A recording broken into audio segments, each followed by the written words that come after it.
La vuelta al mundo es el inicio de la globalización.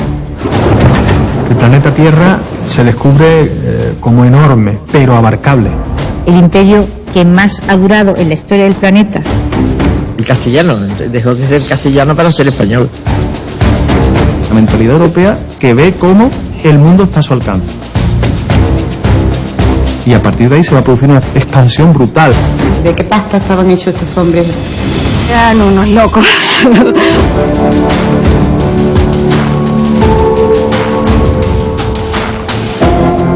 Cuando nuestros marineros emprendieron esta aventura, no sabían que les quedaba casi medio mundo por descubrir.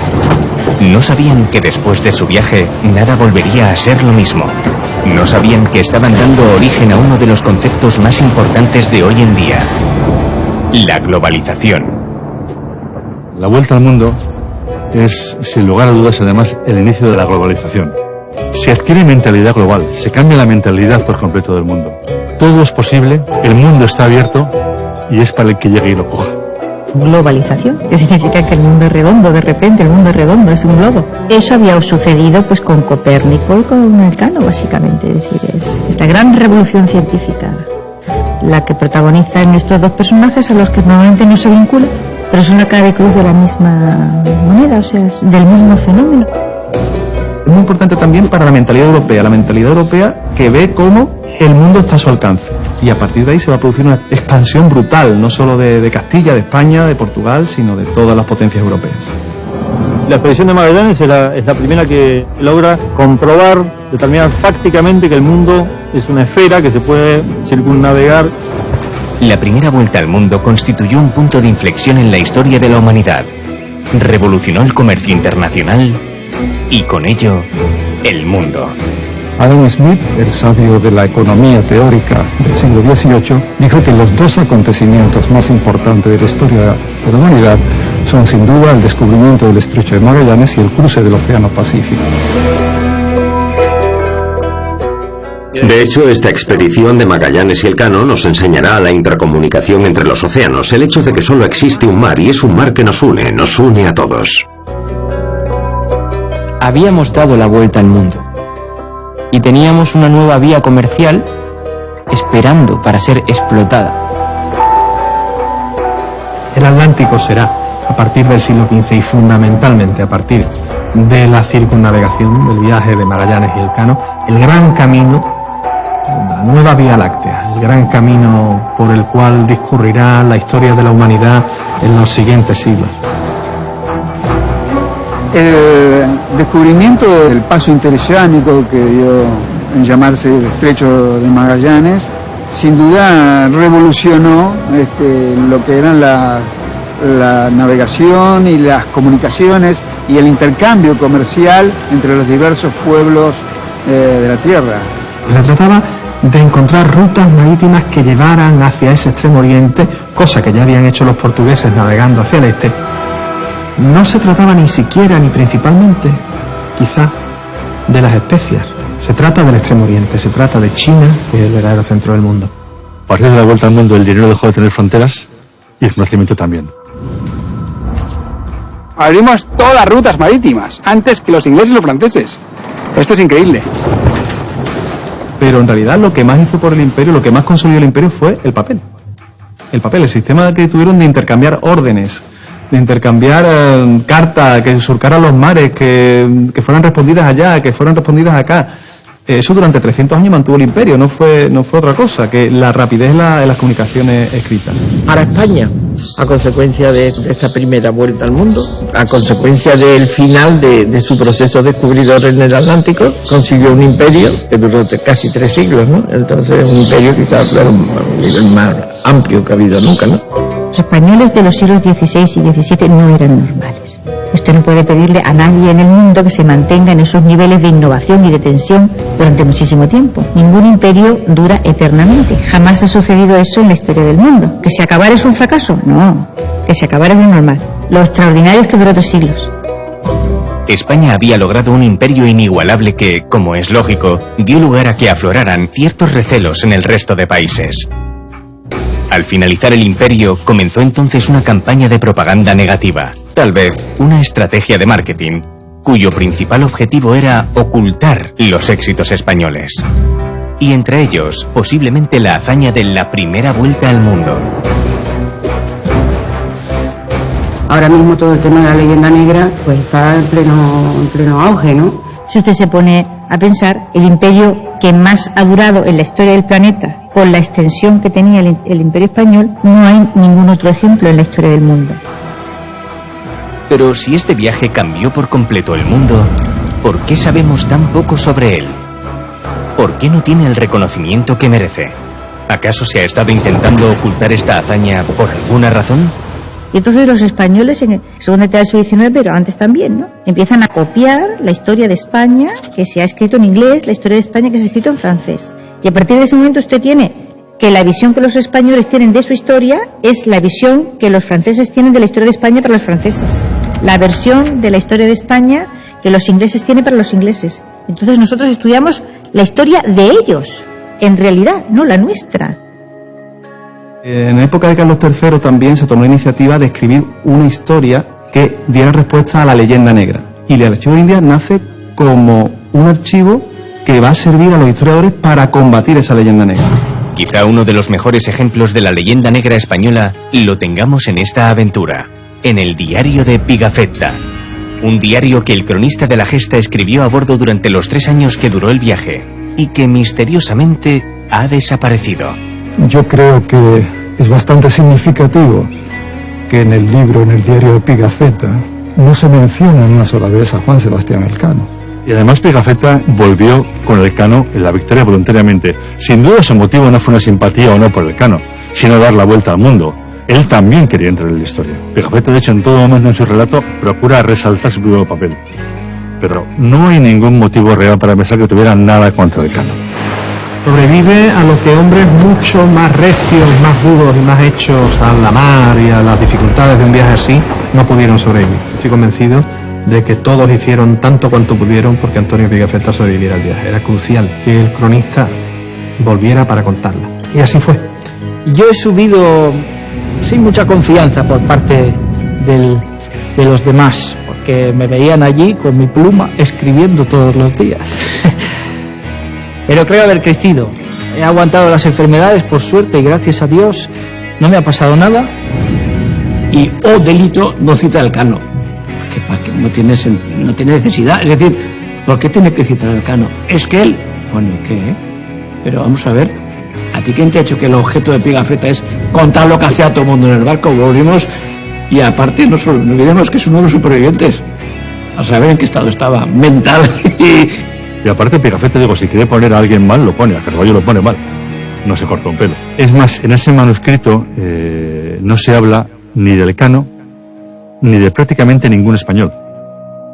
En realidad, lo primero que hay que tener en cuenta es que no tenemos el manuscrito de Pigafetta. El manuscrito de Pigafetta fue enviado al maestro Orden de Rodas y una copia al Papa, y ambas han desaparecido. Nadie se cree que tu primer manuscrito del diario del primo viaggio intorno al mundo fuese destruido en el saco de Roma.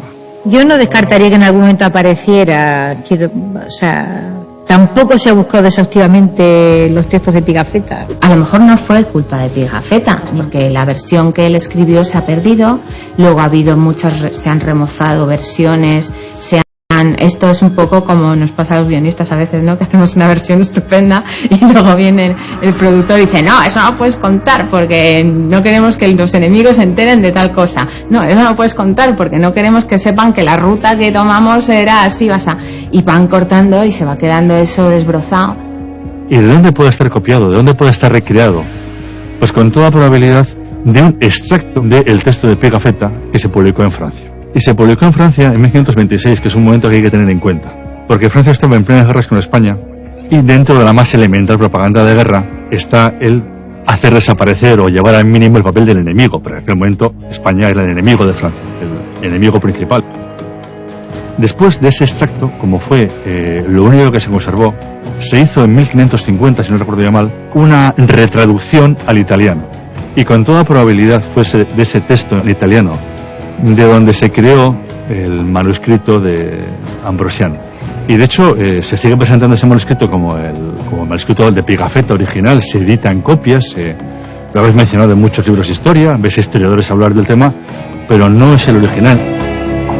Desconocemos qué fue lo que Pigafetta contó en su diario, pero ¿acaso le conocemos a él? ¿Quién es realmente Antonio Pigafetta?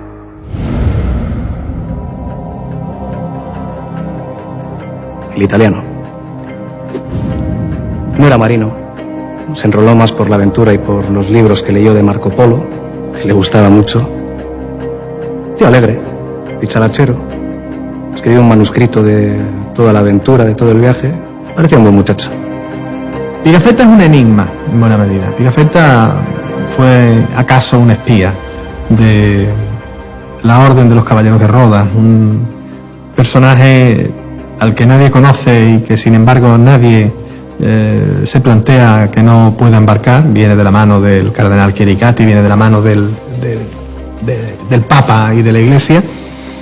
Viene como sobresaliente para escribir la crónica del viaje y sobrevive. Pigafetta no trae currículum. O sea, Pigafetta viene diciendo que yo lo voy a contar muy bien, pero no lo he hecho nunca antes. Mi intención ya era embarcarme. Y cuando escuché de este viaje, que iba a ser un viaje muy especial, porque se iba a intentar ir más allá del Nuevo Mundo, pues eso para mí ya era el non plus ultra. Yo quería ir allí, quería subirme a esos barcos. Y entonces empecé a mover mis contactos y conseguí que me enlistaran en la flota. Pigafetta hace bastante literatura. No responde exactamente al tipo de nuestros cronistas de Indias, que son como notarios, levantando hasta constantemente todo lo que ve y dejando a un lado sus opiniones, o dejando bastante de lado sus opiniones, ¿no? Ingenuo, que cómo se nota que es principiante, cómo se nota que es una persona culta, leída, y que tiene esa misma idea, ¿no? de ser el héroe del viaje, para al mismo tiempo poder escribir un libro, ¿no? Su objetivo desde el principio, cuando embarca, es escribir un relato del viaje y hacerse inmortal, ¿no? Lo dice literalmente. Al mismo tiempo me da la sensación de que fue una oportunidad desaprovechada, porque no tiene la experiencia para que ese viaje, que tiene una épica impresionante, nos llegue con eco a donde estamos. Lo que está claro es que Pigafetta supo estar en el momento justo y en el lugar adecuado para dar fe de esta gesta, cuyos ecos llegan hasta nuestros días a través de su diario. Estos marineros fueron los primeros en dar nombre a lugares y océanos, alimentos y animales, nombres que se mantienen a día de hoy y que utilizamos sin darnos cuenta de la gran historia que tienen detrás. Leyendo el relato de Pigafetta, fíjate, me recordaba la Biblia. Me recordaba a algunas partes de la Biblia en las que se hace como una especie de inventario de cosas sorprendentes. Y también ese nombrar los primeros lugares, ¿no? Y ver los primeros lugares y verlos con la ingenuidad de no tener ningún tipo de información. Las descripciones son muy bonitas, porque a través de la descripción, aunque no acierten bien, se ve la mentalidad de cómo ellos adaptan lo que ellos tenían atrás, lo que habían dejado atrás, a lo que se encuentran ahora en las nuevas tierras. Como alguien que va con una red y va cazando trozos de todos los países, de todos los rincones, de todas las costas en las que va recalando, y llega a España con un saco lleno, ¿no? Es un inventario de la fascinación, ¿no? El relato de Pigafetta. Ellos, como van a un mundo completamente diferente del que vienen, cuando tienen que describir lo que ven, no lo pueden describir, y entonces ponen como ejemplo lo que han dejado aquí atrás. Entonces, por ejemplo, la iguana, pues ellos decían que era una gárgola de las catedrales, porque no sabían cómo explicarlo. La piña, bueno, pues mire usted que es como una especie de piña, y otros decían como una especie de alcachofa. Entonces ahí hay un desfase mental, porque no conocían lo que estaban viendo. Y la mejor manera de apropiarse que tenían era ponerle nombres, porque los nombres tienen algo muy particular. Los nombres dan entidad, identifican algo y dan por sobre todas las cosas un sentido. La palabra canoa es Pigafetta, el que la palabra cacique, o sea, le debemos un montón de novedades lingüísticas que todavía están aquí. tuvieron muchas de ellas impacto por las situaciones de vivencia con los pueblos originarios. Descubrimos unos hombres, eran muy altos, eran gigantes, les llegábamos a la cintura prácticamente. Si bien los tehuelches eran grandotes, eran corpulentos, tampoco era, digamos, como está en el dibujo de Pigafetta. Lo que pasa es que uno también entiende que los nervios, la emoción de saber con qué se va a encontrar y ver una persona tan grande hizo que se las dibujara de esa manera. Que le llaman patagones porque, bueno, dicen que tienen claro, como hacía tanto frío, los indígenas tenían cubiertos los pies con pieles de animales, ¿no? Le decían patagones porque dice que se parecían las patas de unos. Que lo importante de este encuentro, que ahí se bautizaría lo que después pasaría a llamarse como Patagonia. Gran parte de la toponimia, como era tradicional por parte de los navegantes españoles, están relacionadas también con momentos religiosos o del calendario del santoral católico.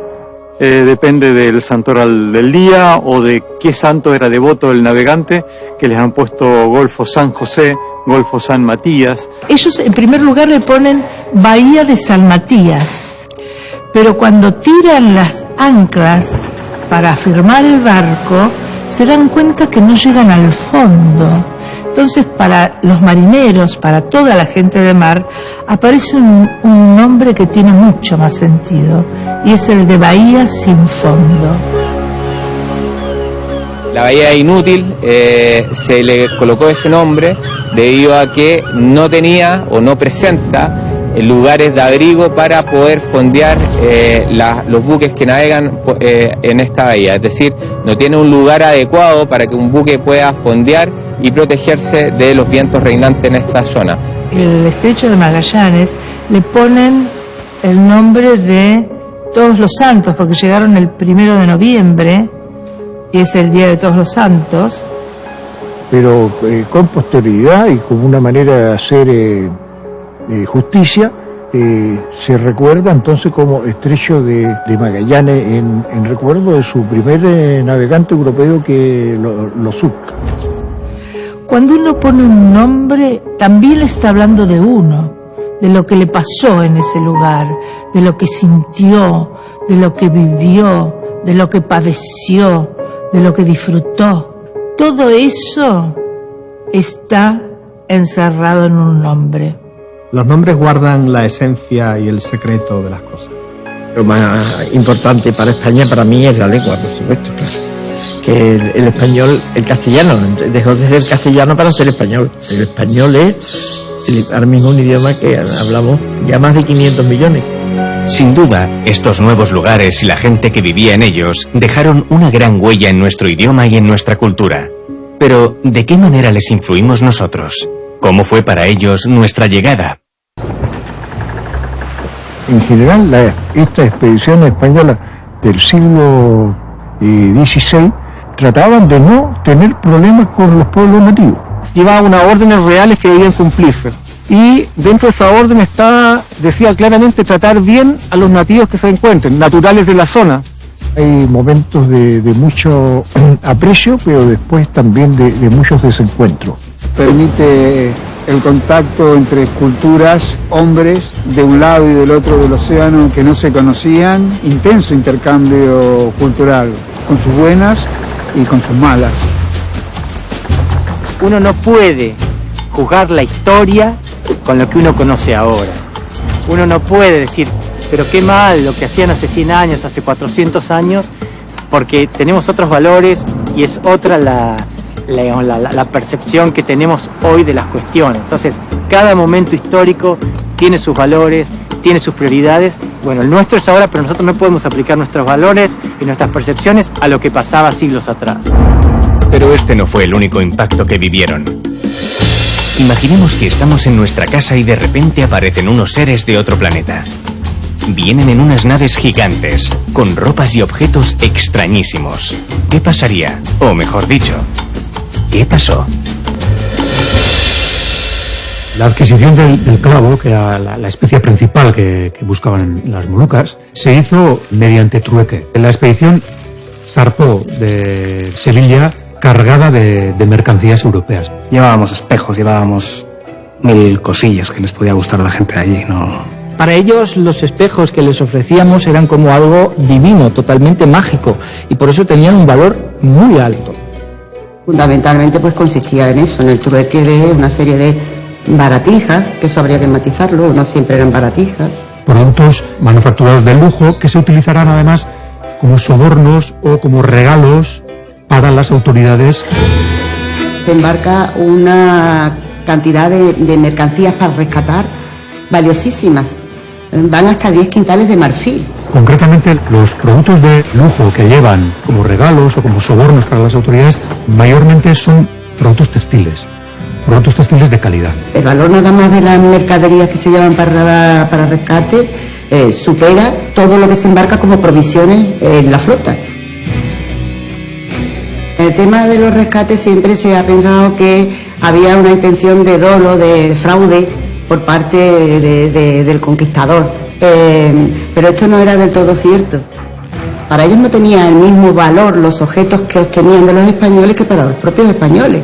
Hay un choque de civilizaciones, evidente. Yo quisiera preguntarles a los indígenas que hicieron esos cambios qué es lo que pensaron de los blancos. Estos, fíjate si eran tontos, que les damos aquí estos hierbajos y nos dan estos objetos maravillosos. El sentimiento de engaño venía por ambas partes. Creo que no debemos caer en el presentismo y frecuentemente lo hacemos.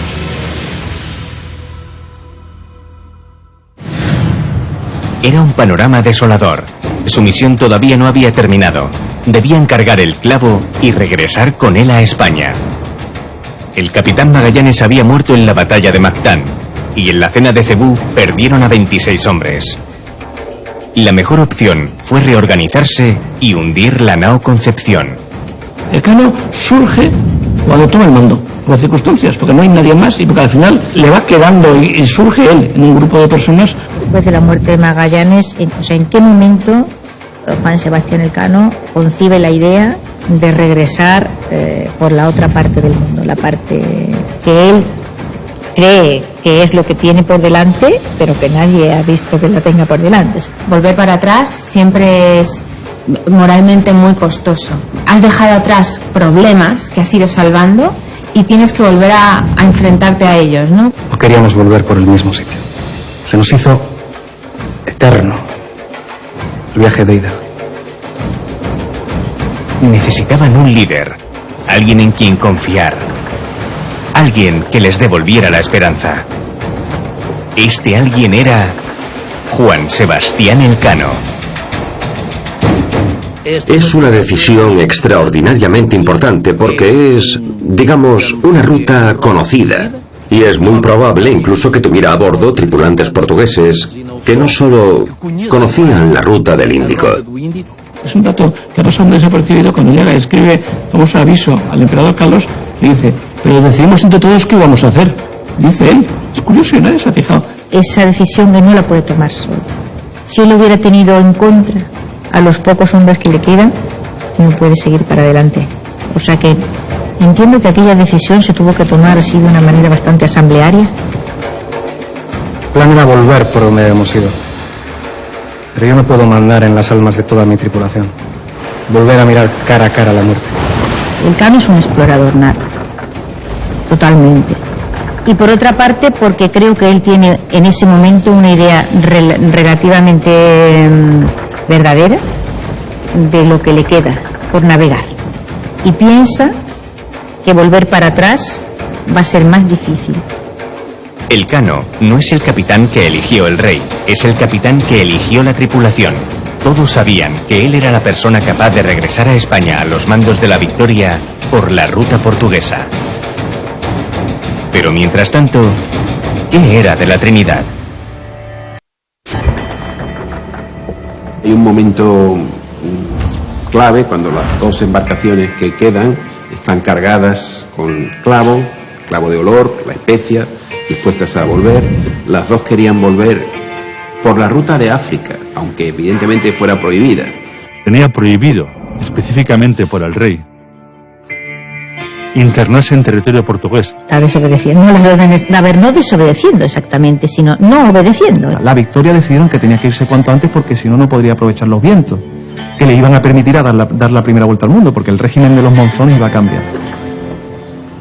La Trinidad no empieza mal, porque sí que sigue el camino correcto, que es ir hacia el norte para pillar la corriente del norte y llegar a Panamá. Que eso es posible, de hecho el tornaviaje se hace así. Le pasó de todo y nada bueno.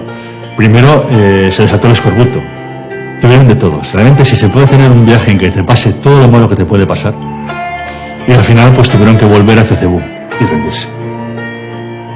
De las 5 naves que salieron de Sanlúcar en 1519, ya solo quedaba una. La nao Santiago naufragó en la desembocadura del río Santa Cruz. La San Antonio desertó al llegar al estrecho. La Concepción tuvieron que hundirla. Y ahora la Trinidad había sido capturada por los portugueses. Solo quedaba esperanza para la Victoria, que iba a intentar regresar a España a través de una ruta prohibida para los castellanos. La ruta portuguesa. Volver desde las Molucas no es nada fácil. Aparece en la crónica de Pigafetta, cuando llegan a Cabo Verde, es que ellos llevaban todos diarios muy detallados día a día de lo que iban haciendo. Y entonces ellos se dan cuenta de lo que ha sucedido. Si tú vas recorriendo la circunferencia de la Tierra en dirección contraria a su rotación, le ganas una vuelta. Al darle una vuelta entera, le ganas una vuelta. Es decir, le ganas un día. Es una cosa en realidad, pues como dice Pigafetta, si se piensa un poco en ello, es sencillo de comprender. Pero que el hambre ya no pueden más. El barco cargado de especias, pero el hambre a chorros. Es literalmente que no se tienen en pie. Entonces decide acercarse a la costa. Estaba sujeto a que le interceptaran naves portuguesas, pero lo hace, y lo hace a través de una ruta apartada de la costa africana, yendo directamente, casi con seguridad, a Cabo Verde. E inventa aquella historia, él instruye muy bien a los hombres que le quedan, de que tienen que contar aquella mentira de que, digamos, es un barco que ha perdido el rumbo en el Atlántico y ha sido arrastrado por una tempestad hacia la costa portuguesa, pero que él viene de América, o sea, que él no viene de abajo, que él viene de América. Las órdenes eran estrictas. Estrictas. Decir que las tormentas nos habían llevado hasta ahí, que no veníamos de donde veníamos. Claro, los portugueses se dan cuenta que traen clavos, se dan cuenta que es que le han cogido lo que ellos creían que era de su tierra. Y entonces se deciden que lo van a coger preso. La orden de saberse quién pueda y a embarcar y a sacar el barco de allí, pero como del lugar. Y sale pues prácticamente sin abastecer, por eso llegaron aquí como llegaron. Tenemos 500 quintales de clavo en el barco. ¿Qué haces? ¿Vas a buscar a los hombres? ¿Pierdes los 500 quintales? ¿Te arriesgas a que se quede toda tu tripulación en tierra? Tuvimos que partir.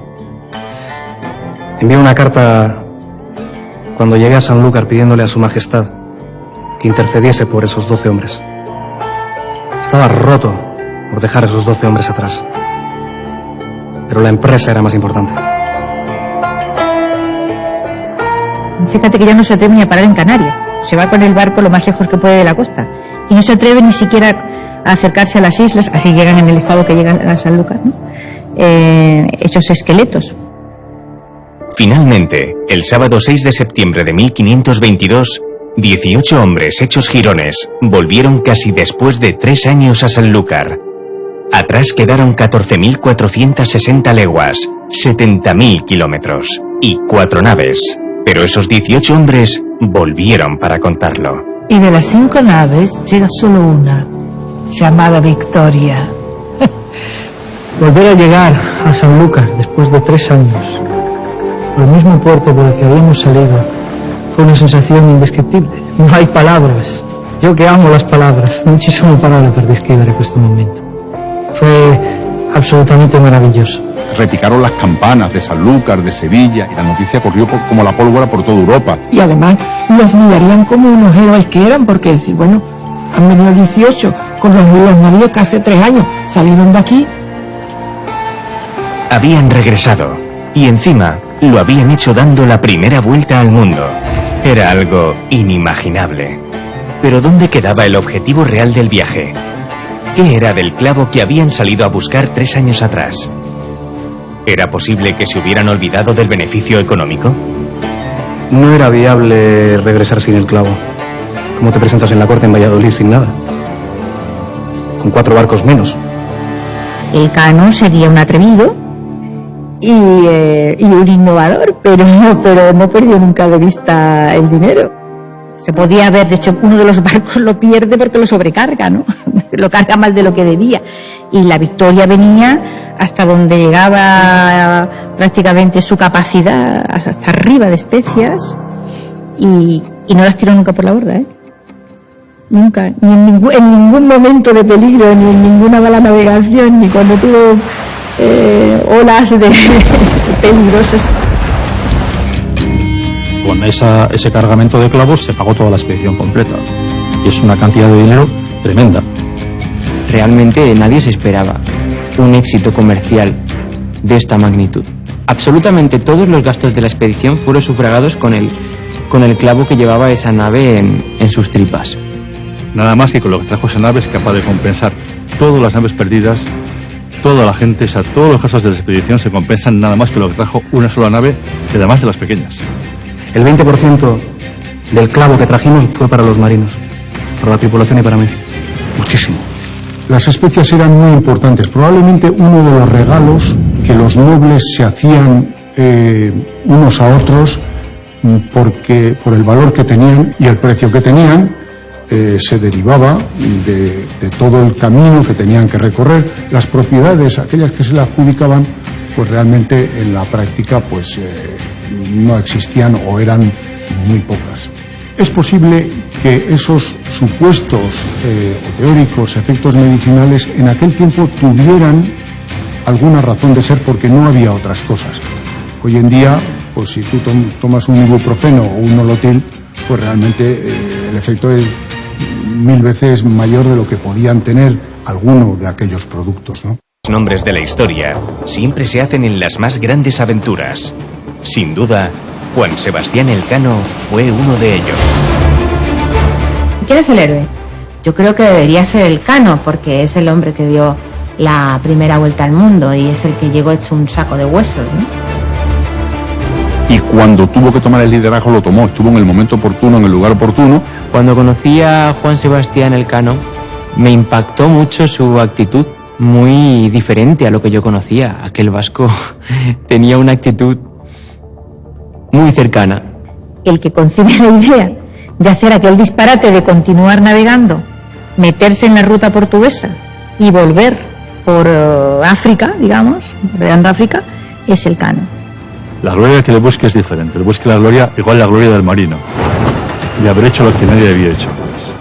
No tengo grandes aspiraciones nunca las tuve, por adquirir grandeza. Este vasco cabezón ha sido el primer hombre en dar la vuelta al mundo. La historia la escriben los vencedores. A veces ni siquiera los vencedores, los que sobreviven. En este caso, en el caso de la primera vuelta al mundo, el que sobrevive es Juan Sebastián Elcano. Y lo más importante es que Elcano dio la primera vuelta al mundo y demostró que la Tierra era redonda. Y eso nos llevó a todos a la gloria. Comenzó como maestre, sobrevivió al invierno, a la enfermedad e incluso a las batallas en Filipinas. Y finalmente se convirtió en el capitán de la única nave que consiguió regresar. ¿De qué pasta estaba hecho Elcano? ¿Cuál era su origen? ¿De dónde venía su pericia como marinero? Elcano era un hombre joven. En el momento de esa expedición tenía 32 años, hijo de un padre que había hecho fortuna, que había tenido un barco propio y que lo había perdido todo. De hecho, estaba perseguido por la justicia y probablemente es el motivo por el que se alista en la expedición. Era un hombre con un gran carisma. Eso no tuvo que tuvo que estar claro en todo momento. Desde el hecho de que todo el mundo, cuando habla, por ejemplo, en Moción de San Julián, lo menciona a él. Hubo muchos participantes, pero además lo menciona él todo el tiempo como Juan Sebastián. Juan Sebastián hizo esto, Juan Sebastián hizo aquello. Es evidente una persona popular con carisma dentro de la gente, lo cual también explicaría, digo, que Magallanes en realidad lo trató bastante bien. Elcano era un buen marino, probablemente uno de los mejores. Elcano, que era como navegante y explorador extraordinario, no era tan político. O sea, no era tan capaz, digamos, de de meterse en ese mundo, de obtener los contratos que había que obtener y obtener la financiación que había que tener. Una persona con una mentalidad bastante especial para su época. Cuando llegó a las Molucas o cuando fue capitán, en ningún momento intentó conquistar nada, ni convertir a nadie en ninguna religión. Llegó y comerció con los nativos de las Molucas en términos que ambas partes consideraban justos. Es una persona que nunca tuvo esclavos, por ejemplo. Y eso, digo, es bastante raro para la época. Elcano había logrado dar la vuelta al mundo y lo había hecho cargado de clavo. Lo justo a cambio era ser recompensado. Elcano llega en un momento muy inadecuado a pedir cosas. Y luego llega a la corte, no sabemos cuándo, donde pide Mercedes. Le tutea el emperador. Yo acabo de estudiar la carta, había publicado una serie de cosas. Y yo, claro, algo de la época conozco. Y decía, no puede ser. Tú le tuteas al emperador. ¿A dónde vas? ¿Dónde has salido tú? Diría, casero, como digamos aquí, ¿a dónde vas? ¡Qué bruto eres! Oye, por cierto, que me ponga el capitán general, que además he venido, que fíjate tú, el portugués es un cerdo. Bueno, le manda un telegrama tuteando al emperador. Hay que ser muy bruto. El emperador tiene un follón tremendo en la guerra de las comunidades. O sea, tiene el país en guerra prácticamente y no está para chirigotas. La corona recompensó tanto a las familias como a los supervivientes de esta expedición de la forma más generosa que podía. No les faltó de nada. La corona española siempre se caracterizó por no pagar adecuadamente a sus grandes marinos y a los grandes hombres del imperio, ¿no? Que si me considero bien retribuido por la corona. La corona es muy generosa repartiendo títulos. Ya repartiendo dinero es otra cosa. El rey es espléndido en Mercedes y en buenas palabras, ¿no? Y parco en los dineros, ¿no? Yo le pedí a su majestad el título de caballero. No me lo concedió. Pero me dio un escudo. Primus circundedisti me. Suena bien, ¿eh? Lo que me llama mucho la atención, o lo que me da pena, ¿no? Digamos, es el final tan desgraciado que tuvo Juan Sebastián Elcano, ¿no? En cualquier otro país del mundo se hubiera realizado semejante proeza, ¿no? A un individuo cualquiera, ¿verdad? Pues se le hubiera colmado de premios, de distinciones, de honores, etcétera, etcétera, ¿no? Lo había hecho una vez. ¿Por qué no intentarlo de nuevo? Ahora, acompañado también de sus seres queridos. ¿Cómo fue capaz de intentarlo por segunda vez? Que eso es sorprendente. Después de 3 años de un viaje tan durísimo, todo lo que pasaron, cómo él todavía tenía ganas de regresar en una segunda ocasión y hacer ese viaje tan durísimo y en esas condiciones, ¿no? Pero uno cuando es de mar echa de menos la mar. Por eso en cuanto pude me volví a enrolar. La ruta directa España, las Molucas o Filipinas y vuelta, con la tecnología del siglo XVI era realmente una locura, era un suicidio. De hecho, la siguiente expedición, la expedición de García de Loaysa, donde va Elcano de segundo en el mando, Elcano se lleva a 3 hermanos y a su cuñado y mueren todos. Y no vuelve ningún barco. Juan Sebastián Elcano muere como todos esos grandes titanes de la historia, ¿no? Evidentemente no podía morir en su cama con tranquilidad en Guetaria, ¿no? Ese fue el final de uno de los marinos más valientes en la historia de la navegación española, que fue Juan Sebastián Elcano, ¿verdad? En esta vida siempre estás al borde de la muerte. Estés en mar o estés en tierra.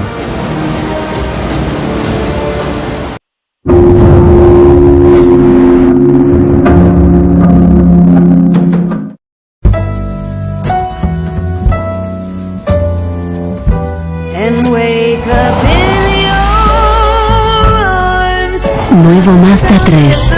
Desde 139 € al mes, con mantenimiento incluido. Drive together.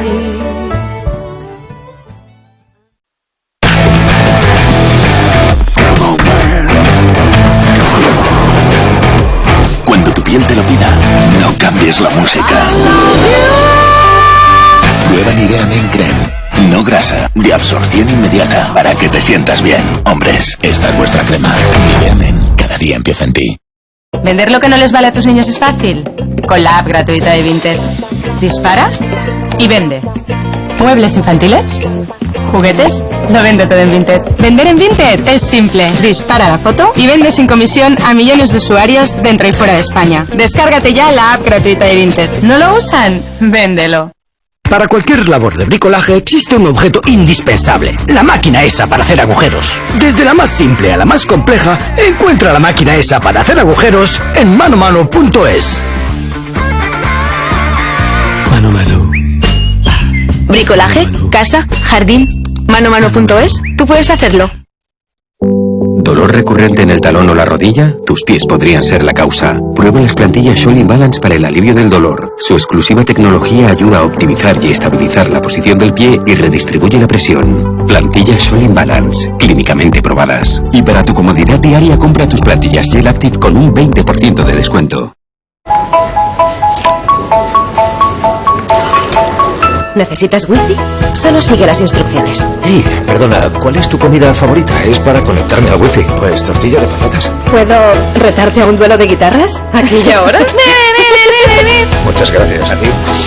Quien dice no a Mentos.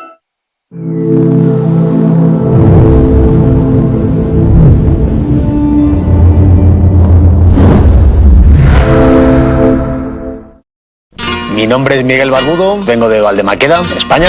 El fuego forja el hierro. ¡A forjar ahora! Y también el carácter. Cuando forjo me puedo transformar en un toro de lidia. Forjado a fuego edición internacional. Mañana solo en historia. Esta aventura había tenido desde el inicio el objetivo de buscar una ruta alternativa hacia la especiería. ¿Pero realmente llegaron a rentabilizarla? ¿Qué pasó con el control de las Molucas? Se llega a una suerte de compromiso en el Tratado de Zaragoza en el que las Molucas finalmente estarán bajo el control de Castilla. Pero como parece que al rey castellano y emperador no le interesan tanto su explotación, decide cedérselas al rey de Portugal. Pues todo esto tuvo un precio, 350.000 ducados de oro, es decir, hoy unos 500 millones de euros. Hay una frase que a mí me encanta, de un famoso historiador y cronista portugués, Manuel de Faria de Sousa. Realmente, después del Tratado de Zaragoza, ni uno sabía lo que daban, ni los otros sabían lo que tomaban. La primera vuelta al mundo cambió para siempre la concepción del mundo. Una concepción que se ha mantenido hasta nuestros días. Además, todo sucede por un trabajo en equipo y sobre todo por la enorme capacidad demostrada para superar obstáculos. A partir de la circunnavegación, del viaje Magallanes y Elcano, la geografía comienza a iluminarse. El planeta Tierra se descubre como enorme, pero abarcable. Se convierte en algo tangible, en algo mesurable. Poner definitivamente a la especie humana, al hombre, con los pies en la tierra. Darle la medida verdadera de las cosas y hacerle comprender que el mundo es su única casa. Fue como una especie de reafirmación del hombre renacentista. Nosotros hemos comprobado que lo que escribían los antiguos era mentira, que lo que hemos visto es que hay seres humanos como nosotros en todas partes. Solo que la Tierra es más grande de lo que imaginábamos.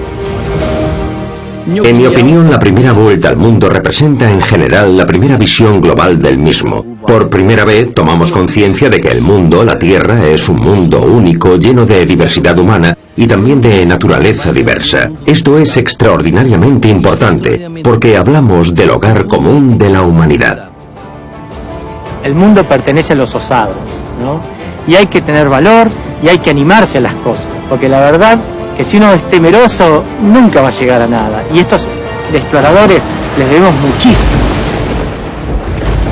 El carácter de esta gente queda reflejado, por ejemplo, en que pasaron más de 60 años para que otro marino vuelva a dar la vuelta al mundo. Cuando nosotros acabamos de dar la vuelta con la nave Victoria, llegamos a la conclusión de que esos hombres estaban muy por encima de cualquier navegante de hoy. Fue una auténtica hazaña y tan durísima. ¿De qué pasta estaban hechos estos hombres? El régimen de calamidades, el régimen de sufrimiento es tan enorme que difícilmente se podría entender cómo podían soportarlo. Eran unos locos, o sea, muy aventureros. El hecho de subirte a un barco y no saber a qué vas, generalmente ellos saben que no van a llegar vivos. Deben haber visto cosas maravillosas que deben haber hecho que el viaje y las penurias valieran la pena. La exploración de Magallanes y la circunnavegación final del globo es un hito fundamental para la historia de la humanidad. Una aventura que cualquier persona querría en su vida. Fue la aventura más audaz de la humanidad. Todo el mundo tenía que conocer ese viaje tan increíble. Todo el mundo tenía que conocer la persona de Magallanes, se lo debía. Hay veces que un hombre tiene que hacer cosas sin pensarlo. Y lo único cierto es que volvería a hacerlo. Si algo tenemos en común, Magallanes y yo, es que los dos nos quedamos a medio camino. Yo por su culpa. Y él por su culpa también. Si me dieran un maravedí por cada vez que me han dicho no se puede hacer, podría retirarme. Gracias al esfuerzo de estos valientes marinos, teníamos un imperio más fuerte y poderoso. Es que lo conseguimos todo. Nosotros demostramos que la Tierra es redonda.